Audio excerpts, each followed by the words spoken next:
through thought. Manipulating humanity with this illusion instills fear and desperation. Fear is the foundational characteristic that allows hypnotic, subliminal thought light patterns to be focused and injected into and forced to pass through our crystal brain. Our human three-dimensional brain has the same physical characteristics as that of a solid crystal or prism, except in liquid form.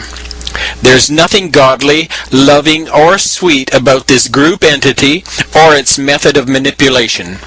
For thousands of years, the use of fear and desperation has resulted in murders, wars, bloodletting, and endless disease. Children have been tortured, women have been raped, and men have marched blindly off the plank into the ocean of hypocrisy and death.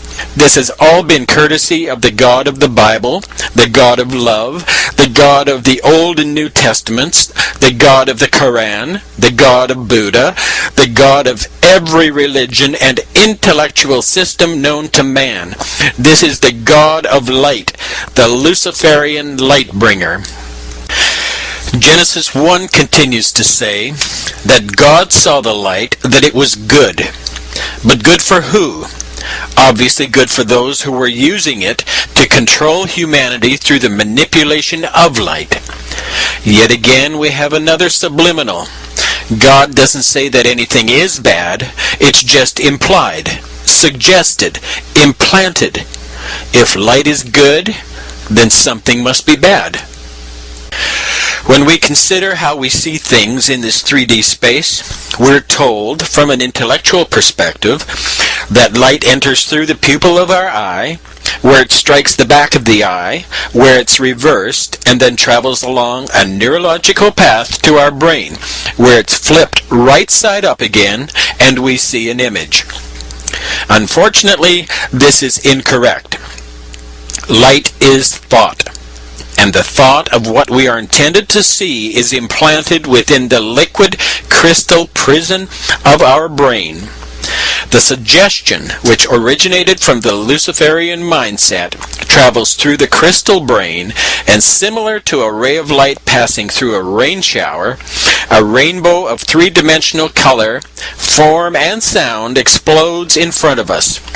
Whatever suggestion is attached to that explosion emanating from our crystal brain determines color, shape, depth, sound, and so on.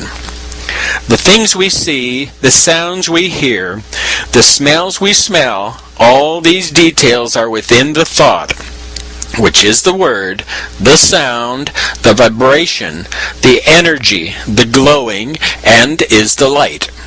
This has all been implanted in our brains as subliminal suggestion, and we believe it.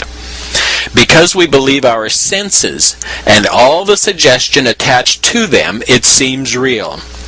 Even the sun, moon, and stars that reflect light to our eyes make up the hypnotic suggestion to convince us that what we see is real. It's only light. It's just a seductive, illusory, convincing thought form conjured up by the Luciferian group of thinkers. The simplest way to understand this is to imagine a stage hypnotist with his subject in a trance. The hypnotist suggests certain things, and the subject is only able to see and hear those things the hypnotist is suggesting. The subject can hear the voice of the hypnotist, and true to the suggestion, he can see a giraffe or an elephant or whatever is suggested. The hypnotized subject can't see the audience, can't hear them laughing. The subject can only recognize those things the hypnotist suggests. Why can't the hypnotized subject see the audience or anything other than what the hypnotist suggests? Simply because the suggestion is a subliminal thought, a word, and it created a whole new light pattern to emanate from the entranced subject's eyes. His eyes and ears still function, but because the thought implanted in the crystal brain has changed, then the reality of what seems to be real also changes. The hypnotized subject's eyes and ears work perfectly, but the reality is the hypnotized subject can't see anything other than the words suggested. But why? Why can't the subject in a trance see anything else? Because the audience and everything associated outside the trance state really isn't there. If the audience members were really there, really three-dimensional and really solid, then the eyes of the subject in the trance state would see them.